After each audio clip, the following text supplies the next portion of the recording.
Jephthah's answer and vow, Judges 11, verses 1 through 40. This is Sunday School lesson, June 18, 2017. Lessons from Jephthah's vow, Judges 11, 1 through 40. And my name is Tony, and we're instructor.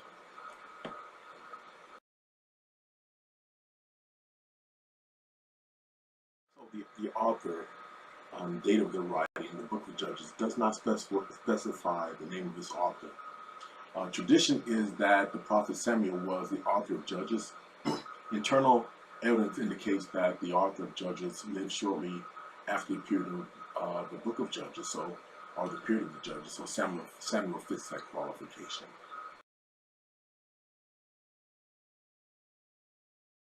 So as a brief summary of this book, the book of Judges is a tragic account of how Yahweh, God, Almighty God, was taken for granted by his children year after year, century after century.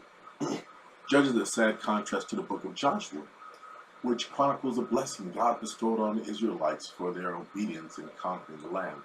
In Judges, they were disobedient and idolatrous, leading to their many defeats. Yet God never failed to open his arms in love to his people whenever they repented from their wicked ways and called upon his name. Through the 15 judges of Israel, God honored his promise to Abraham to protect and bless his offspring.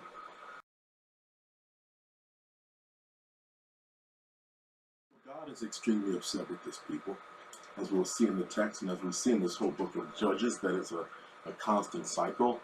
And as we learn here, this is giving you some background to this lesson, to give you some texture, so that I don't start where the lesson actually starts, is in the 4th verse. So in order to give you a better understanding of the whole text, I want to give you some background that will bring you into the point of where we are going to be once we get into the lesson.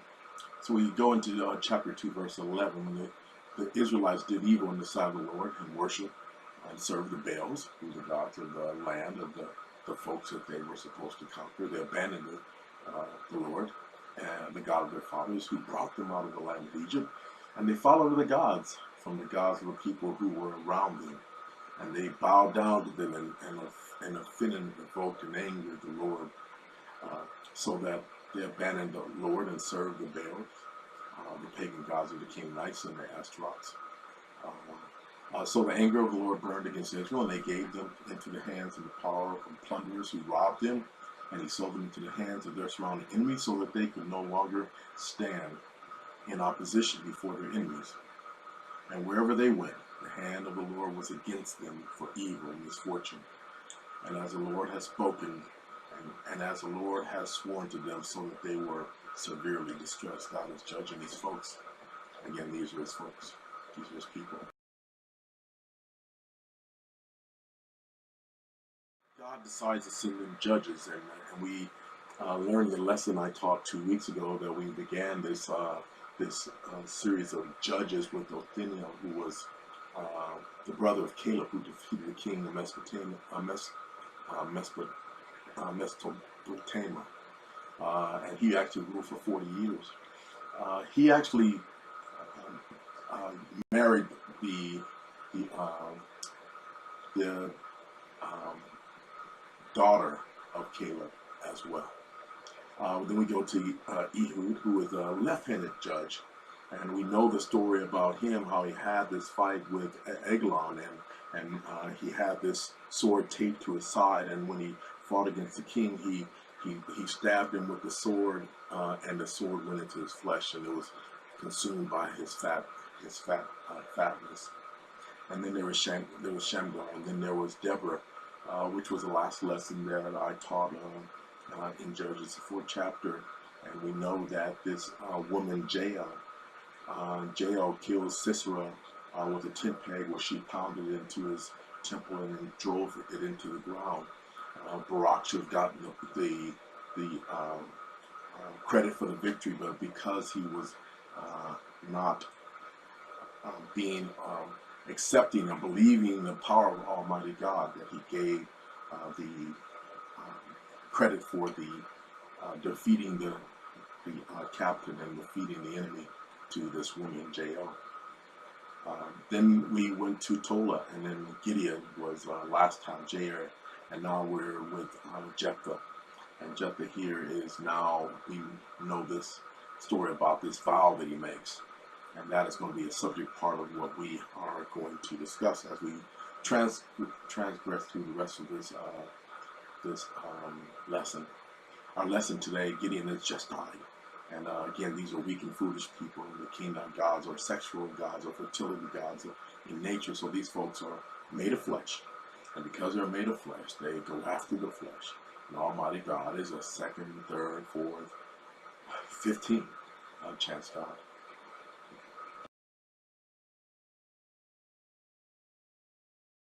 So God decides to send them another judge after this. After each time these judges die, and then we'll see how they continue to do the cycle. Again, in verse chapter 2, and when the Lord raised up judges to rescue them from the hands of those who robbed them, and yet they did not listen to their judges. So they played the prostitute. They played the prostitute after the gods. They bowed down to them, and they quickly turned aside from the ways in which their fathers had walked, and obeying the commandments of the Lord. They did not do as their fathers. When the Lord raised up judges for them, he was with the judge. He rescued them from the hands of their enemies, and all the days of the judge, for the Lord was moved to pity by their groaning, because they were so oppressed and afflicted. And they did what they got back with God. But when the judge died, they turned back and behaved more corruptly than their fathers, in following and serving other gods and bowing down to them. They did not abandon their practices or their stubborn ways. They just kept doing it over and over again.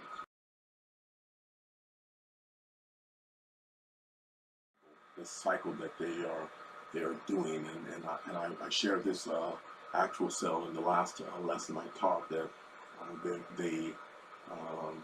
that the disobedient, that they go and they serve these gods of these people who are part of the land that they are inhabiting, and they serve those gods, and then God sends an oppression to them, and then they can't stand the pressure, and then they cry out to God in repentance, and then God sends them another God, and sends them a judge in order to defeat them. So a judge to defeat them, and then they do the cycle over and over again. As we notice that this is our lesson today. The cycle continues throughout all 15 of these judges.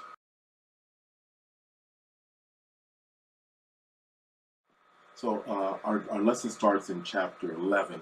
So I'm going to back to chapter 10 in order to give you a little bit more texture to this lesson, to give you to how we got to this point in our lesson today. As I mentioned,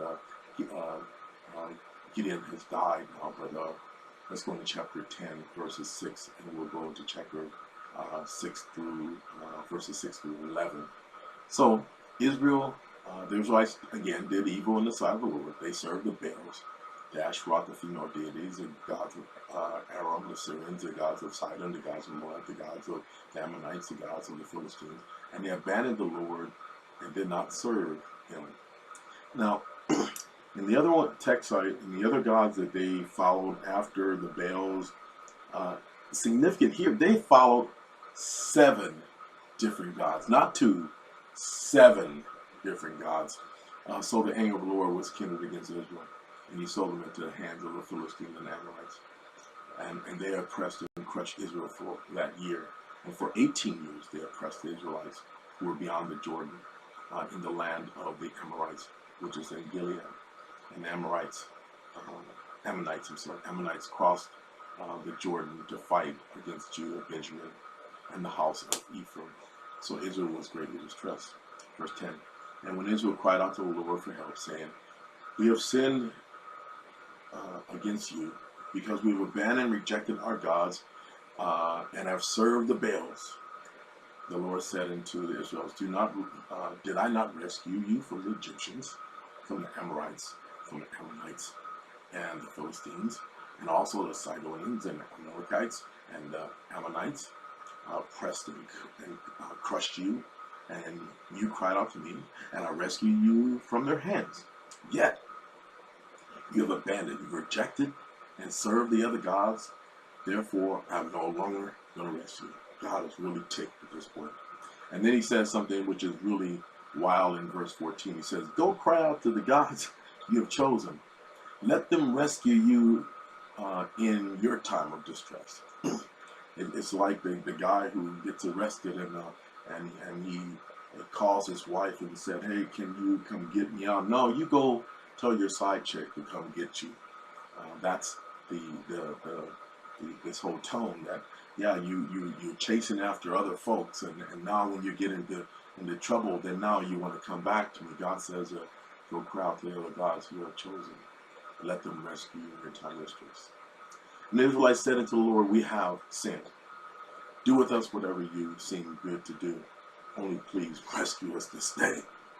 And so they removed the foreign gods among them and served the Lord. And he could bear the misery of Israel no longer. God has a heart, doesn't he? And the Ammonites were assembled together, and they camped in Gilead. And the sons of Israel assembled the camp of Mitzvah. And the people, the leaders of Gilead and Israel, said to one another, who is the man? Who is the man who will begin to fight against the Ammonites? He shall become head over all the inhabitants of Gilead. And it's getting us closer to this beginning of our lesson.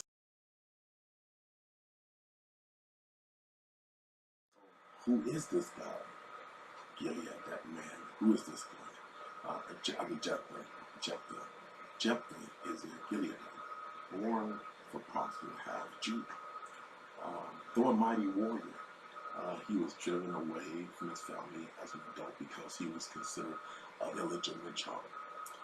Verses 3 record that he moved up to the land of Tal and lived among the gang of scoundrels. He was a strong leader of that gang, and some think that he was a thorn in the side of the Ammonites. He had a devious reputation. He was like a Robin Hood, or he was like a rebel. And my understanding of the dispositors that the Ammonites, that he beat them in many victories. Later, the Ammonites came against Israel in war, and the Israelites sent for Jephthah, asking for his help. And the elders of Gilead offered to serve Jephthah if he helped them defeat their enemy. They offered to serve Jephthah if he helped them defeat their enemy. Let's keep going.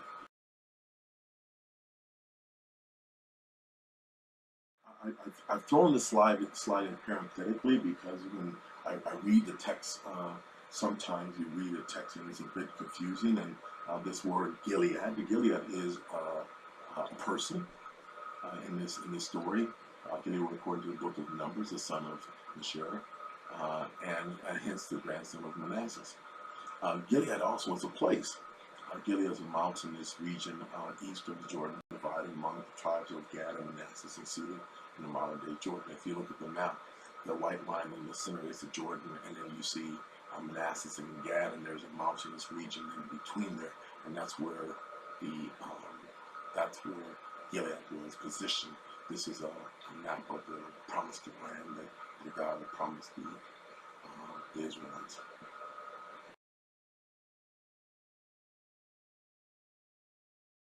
So who is this Jephthah? Jephthah is the ninth judge, as I mentioned prior to this. And in Judges 11, our lesson starts in verse 4, but I'm going to give you the first 3 verses as well in order to give you a good introduction to the story. This man is called a mighty man of valor, and there's a number of times this name is mentioned in the Bible, mighty men of valor, and men of character, integrity, and spirit. That's what a mighty man of valor is. Judges 11, now Jephthah, the Gileadite, was a brave warrior, a mighty man of valor, as some translations say, but he was the son of a prostitute, and Gilead was his father, was the father of Jephthah. So again, the location is Gilead, but Gilead, the person, was his father. Gilead's wife bore him sons, and when his wife sons grew up, they drove Jephthah out and said to him, you shall not have an inheritance in our father's house, because you are the son of another woman. Most translators say prostitute as well. Then Jephthah fled from his brothers and lived in the land of Tob. Tob is what some translators say it's in the region of Manasseh. So just for background again, and a worthless and unprincipled men gathered around Jephthah, and he went out on raids with them. Again, he was the leader of this band of criminals, or robbers, or again, they said worthless and unprincipled men.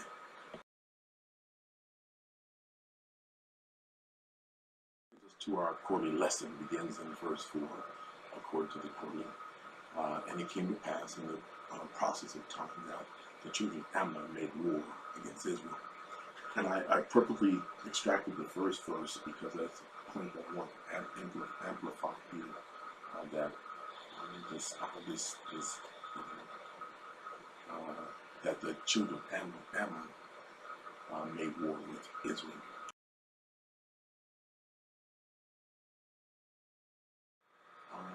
Why did this king make war? Why did this king of Ammon make war with Israel? Well, he really didn't have a real standing in order to make war with Israel. But there is this story, and it's part of the text as one of the things that you'll notice in our text that it starts with verses 4 through 11, and then it jumps down, and there's a gap in between, and we'll fill that with the actual text of this lesson, and has a story here that's more amplified than what I have in itself. But this is a very plausible plea, but not according to facts. The Israelites had been distinctly forbidden to war against the Moabites and the Ammonites. And we find that in Joshua, Deuteronomy 2 and 9 and 2 and 19. The event occurs in Joshua. But when Sidon, the king of the Amorites, had refused them permission to pass peacefully through the land, and even come out to battle against him, they defeated him and seized his territory. So what happened is the Jewish folks the Israelites were headed to the promised land that they had, that God had promised them. And if you look at the map, that part in orange where the Moabites and the Ammonites, at that time it was the Ammonites, I'm sorry, but the Ammonites would not allow them to pass over to the promised land.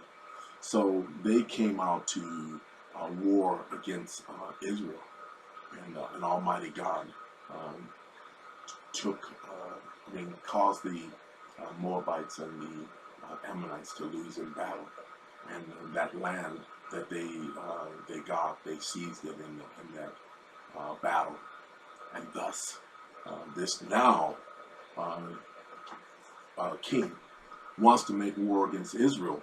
However, this occurred some 300 years prior, so now he really has no standing. But that's this whole storyline that is proceeding in this lesson.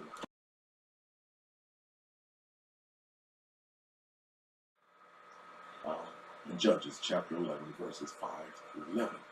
And it was so that when the children of Ammon made war against Israel, the elders of Gilead went to fetch Jephthah out of the land of Tob. And they said to Jephthah, come and be our captain, that we may fight with the children of Ammon. And Jephthah said unto the elders, did not you hate me and expel me out of my father's house? And ye are come unto me now, when ye are in distress? I don't know. Let's go to the next one. I guess in the flesh, as being a human, I don't know if I would do it. But again, let's continue with this lesson. If they want him to come back home, okay, he's already in his other land in Tob, and the last time he was in Gilead, they called out his mother, a prostitute. They disinherited him, kicked him out of town, And why should he help these folks? What benefit is it for him to Jephthah? He was doing well in Tob. He was captain of his crew. He was in charge, and he probably had a good life there. But the reality is sometimes God has a better plan for your life, even when you're not looking for a change in it. And that's the lesson that we learn here. And sometimes you have to listen to God.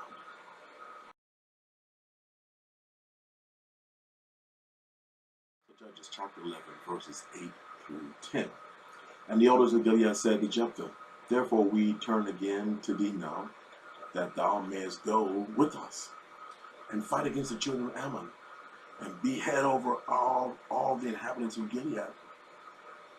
And Jephthah said unto the elders of Gilead, if ye bring me home again to fight against the children of Ammon, and the Lord delivers them before me, shall I be your head? That's a question, isn't it? And the elders of Gilead said to Jephthah, the Lord be the witness between us, if we do not according to thy word. David said, and God hears our request here.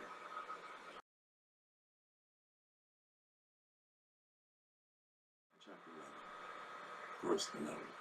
Then Jephthah went with the elders of Gilead. He went with the elders of Gilead to Gilead, and the people made him head over the captain of them. And Jephthah uttered all of the words before the Lord in Mitzvah. Note also in this text, you'll see this word mitzvah, M-I-Z-P-A-H and P-E-H. They're both interchangeable. So he uttered these words before the Lord while they're still there in mitzvah.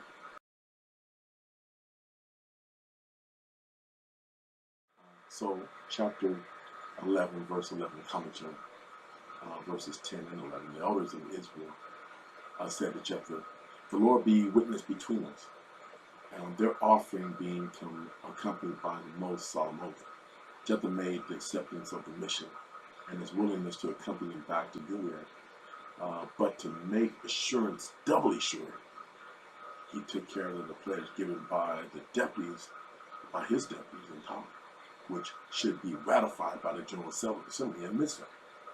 And the language of this when Jephthah uttered all the words before the Lord seemed to imply that his inauguration with the character and extraordinary office of judge was solemnized by prayer for the divine blessing or some religious ceremony. He wanted a real ceremony to make this really official, and that was what he was wanting to make come to pass.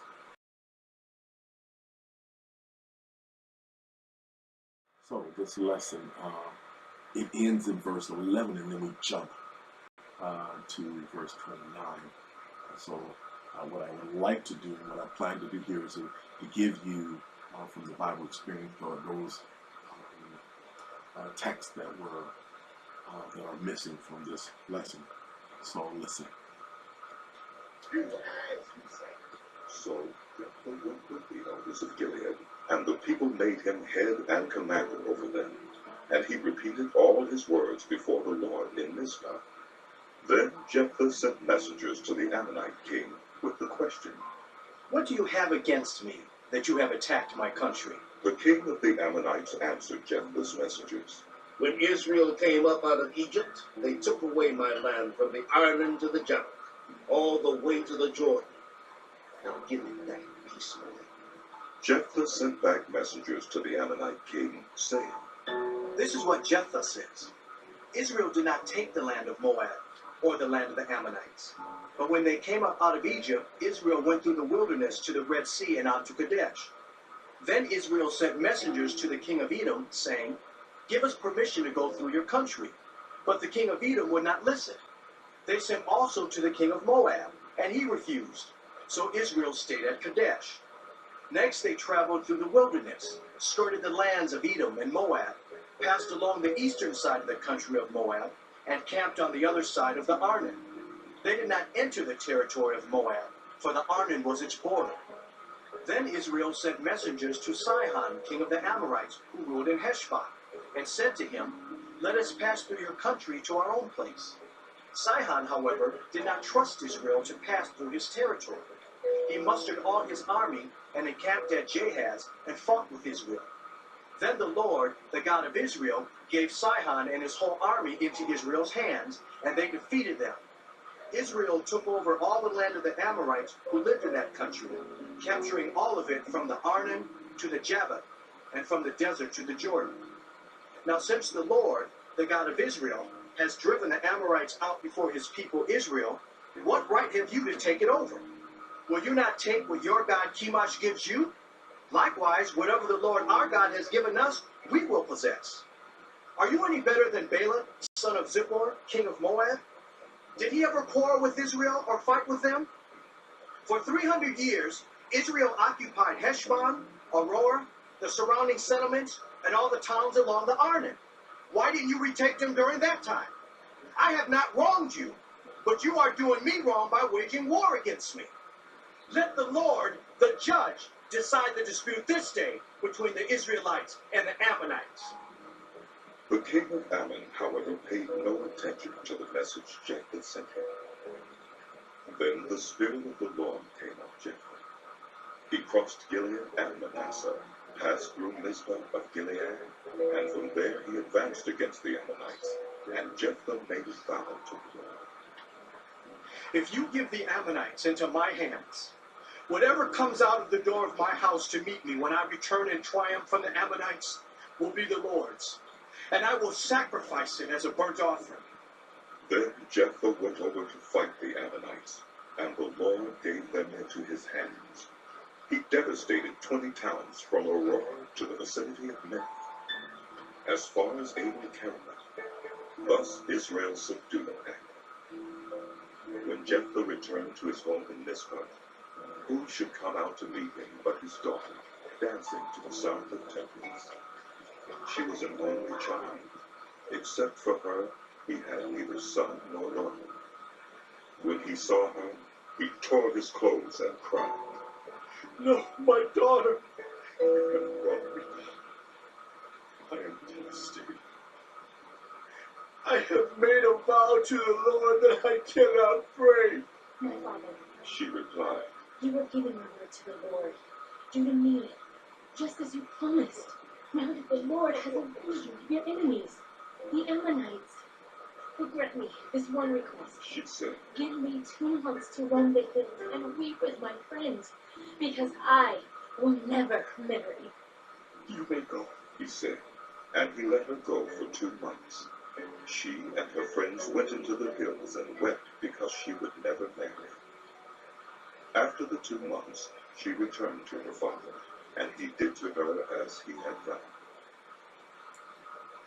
So this ends the audio portion, and the recap of this, what you heard was that Gilead, that Jephthah, he sent a message regarding the unfairness of the attack to the king of Ammon, but this king ignores him, and then God vows that if then there's a vow that he said if God helps him defeat the Ammonites, that he will sacrifice the first thing that comes into the house that meets him, and that is part of our lesson. God gave him this great power, and he destroyed 20 towns in this process. Let's continue on with the lesson.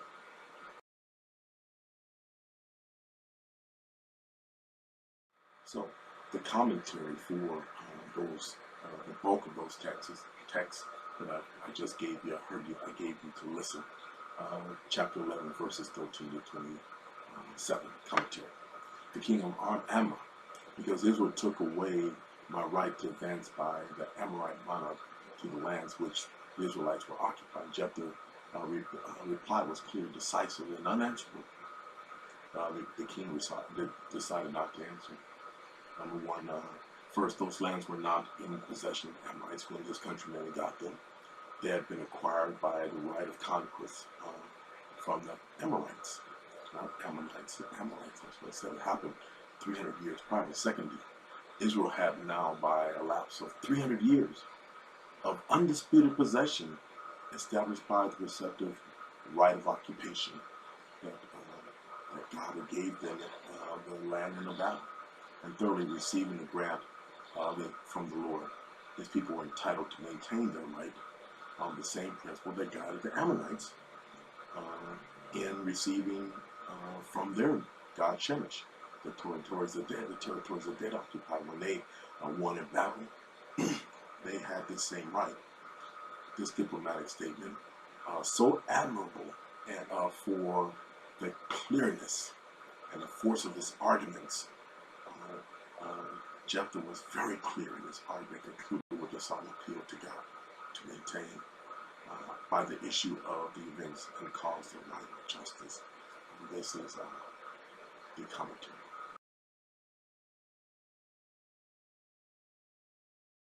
Commentary for verse 28. Howbeit the king of the children of Ammon hearkened not unto the words of Jephthah, right? He didn't want to listen. Jephthah's arguments were to the aggressor were disregarded, and war being inevitable, preparations were made for this determined resistance. And I parenthetically throw this point into, as we are children of the Most High God, and as believers in Jesus, that the Spirit lives within us, that we are filled with the Spirit. When the Spirit comes upon Jephthah, that is what we know as an anointing, or this quickening, and that is what happens here, that Jephthah now has an anointing that gives him the power in order to be successful in the endeavor that God has chosen him to do.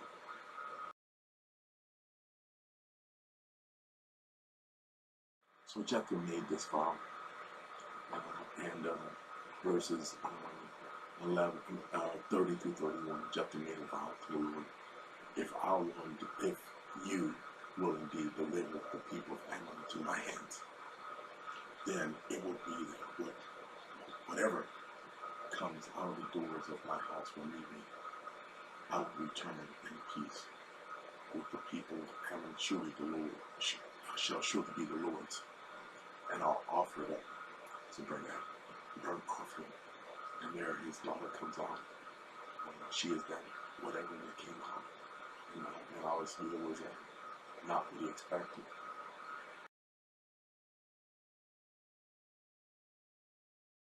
Making this vow, and that is the thing I'm going to park on for the next few minutes here, about the story of Jephthah illustrates the foolishness of making vows without understanding the consequences. Before leading the Israelites into battle against the Ammonites, Jephthah was described as a mighty man of valor, and he made a rash vow that he would give to the Lord whoever first came out of the doors to meet him if he returned home as a victor. And when the Lord granted him victory, the one who came out to meet him was his daughter.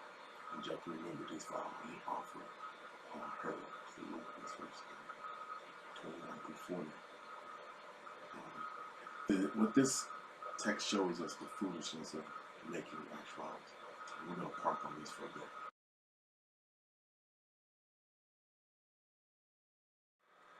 I taught this lesson before, and this is one of the cells that I've used before in this whole discussion of this subject matter of vow. And I don't think that Christians should be making vows. When you make a vow to God, do not be laid in pain. And one, that if he takes no delight in fools, pay what you vow. It is better that you should not vow than you should vow and not pay. The principle is clear for Christians. Do not make vows, neither to the Lord or to one another. First, we are unable to make sure that, first we are unable to know for sure whether we'll be able to keep the vow. The fact is that we are prone to errors in judgment, which are part of the fallen nature, means that we make vows foolishly or out of immaturity. Further, we do not know what the future will bring. Only God does. We don't know what will happen tomorrow. So we make a vow that we will do something, that we will do or do not do, or not do something. It's foolish. God is the one who's controlling us. and he works all things together for the good of those who love him according to his purpose, which is Romans 8:28. Knowing this, how can we see that it is unnecessary? Or we can see that it's unnecessary to make a vow, and that indicates a lack of trust in him. Finally, Jesus commands us that our words should be sufficient in making vows. And we say yes or no. That's exactly what should happen. Making vows or oaths to our words open us to the influence of Satan, who is desirous to trap us and compromise our Christian testimony. Your yes should be yes, and your no should be no. It is quite better that you not make a vow than you make a vow and not fulfill it.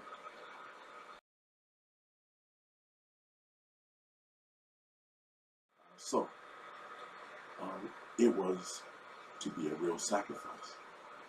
And that's important that we know in this text. This is a text that unbelievers use a lot to prove that the Bible has some conflicts, because this is a text that has a controversial subject matter, and we'll continue on to this in verse 31. Whenever cometh forth of the doors of my house to meet me, this inevitably points not to an enemy, for that might have been a dog, which, being unclean, was unfit to be offered, but to be a person. And it looks extremely as if he, from the first contemplated, was going to be a human sacrifice.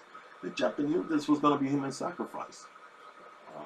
Bred up as he had been beyond the Jordan, where the Israelite tribes, far from the tabernacle, were looser with their religious settlements, living laterally out of the borders of a heathen country, where such sacrifices were common. So this is normal for Jephthah, to this human sacrifice where he was living at the particular time. He lived outside the borders most of the time, and then he came to fight against these Ammonites. And it was improbable that he may have been so arrogant as to imagine that a similar immolation would be acceptable to God. His mind engrossed with this prospect of a contest on the issue of which the fate of his country depended. Might know the influence of superstition, consider the dedication of the object of object dear to him, most likely to ensure success. So he thought if he gives up something that's really close to him, that God's gonna give him some success. Shall surely be the Lord's. While offering the adoption of the latter particle, which many interpreters suggest introduce an important alternative. That if it were a person, the dedication would be to the service in the sanctuary.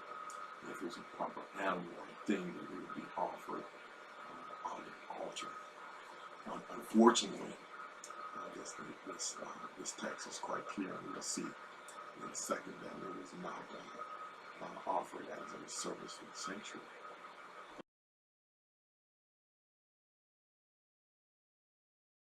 So, Judges chapter 11, verses 32 through 35. Then Jephthah went over to fight the Ammonites. And the Lord gave them into his hands, and he devastated 20 times from Ammon to the vicinity of Minnith, as far as Abel took care of. Thus Israel subdued Ammon. And Jephthah returned to his home in Mizpah. Who should come out to meet him? His daughter dancing the sound of cymbals, tambourine. And she was always a child, except for her he had neither son nor daughter. When he saw her tore his clothes, no, my daughter, you have brought me down, and I am devastated. And we have vowed to the Lord that I cannot take it. Again, it's better to not make a vow than to make a vow and to break it.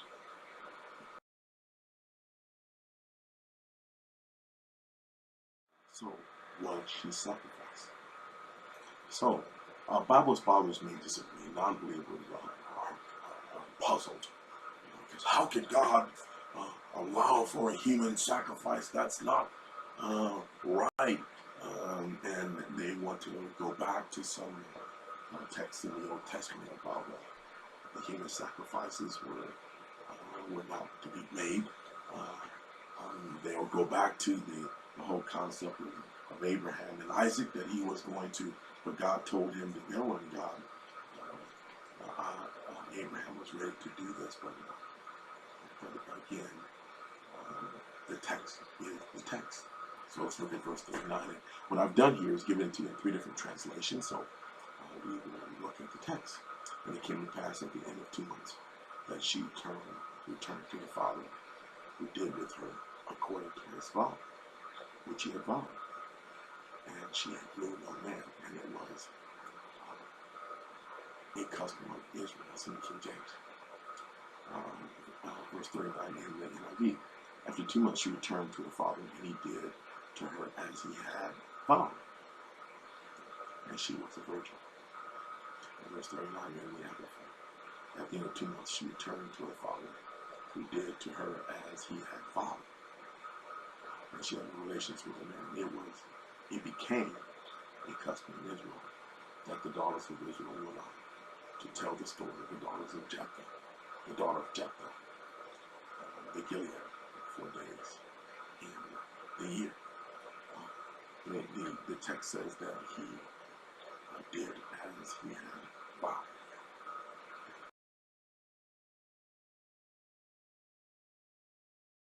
So this man, Jephthah, he is an ex. He was excommunicated from his family. He was exalted by the people, and he was excited.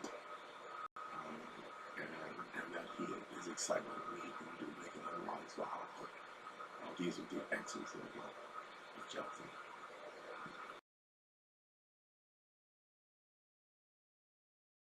So what have we learned from this lesson? That God hates sin. We know that the Israelites, they continually sin, and God would send them into captivity and send them into robbers. And then God even hears the prayers of sinners. I think that's a miraculous thing, that often we think that people give us some doctrine that may not be necessarily accurate. It says that some people say that when you pray and you're in sin, that you pray and your prayers go to the ceiling and come back down. Unfortunately, that's not how it works. God hears the prayers of sinners, and here from 15 different judges, God is hearing the prayers of his people, and he answers their prayers. And sometimes the answers are not what they want to hear. Like he said, that you go to the gods that you guys been hanging out with. But again, he does hear the prayers of the sinners, and God's promises are forever.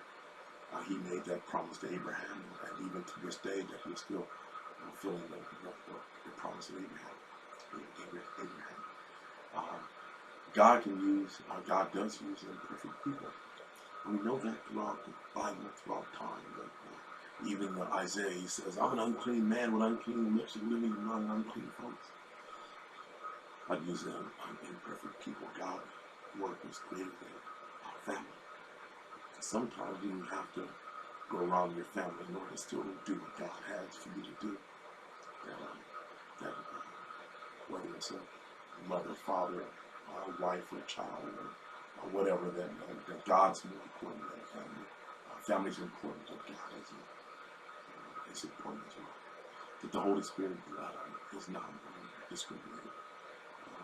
Even though Jephthah was an outcast, the Spirit of the Lord descended upon him as he became anointed to do this work, and led him to rescue the nation of Israel. And we can learn from the story of Jephthah that we must be careful of the promises we make.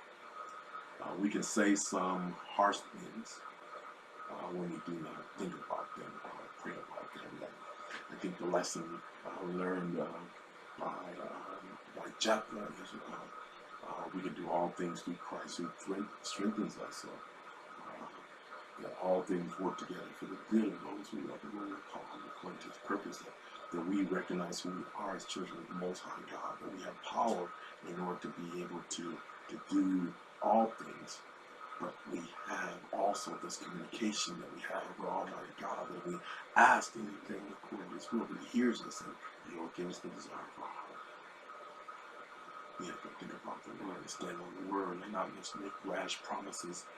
Jephthah thought that if he says something close to his household, that God's going, that he might sacrifice something that he thinks important that God was going to hear and give him the reward, give him the win in the battle. But that's not what God wants. That He just says, ask, seek, knock. That's what's required.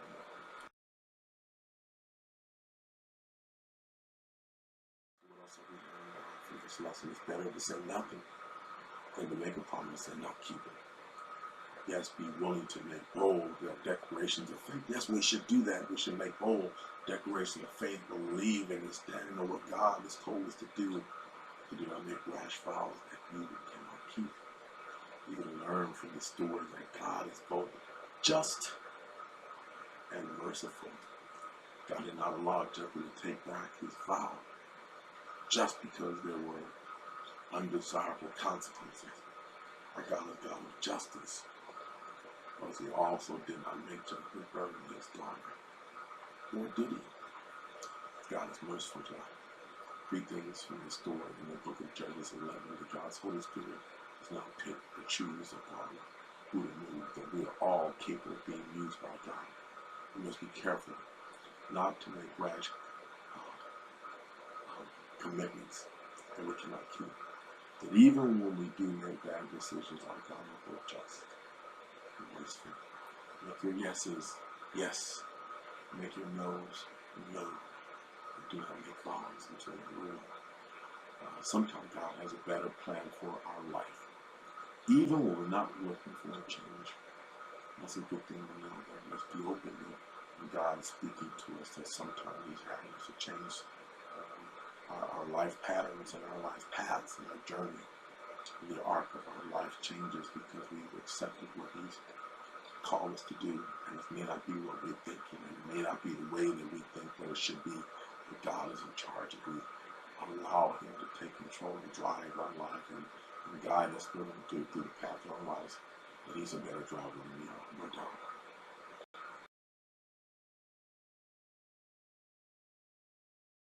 In this lesson, Jephthah's answer and vow.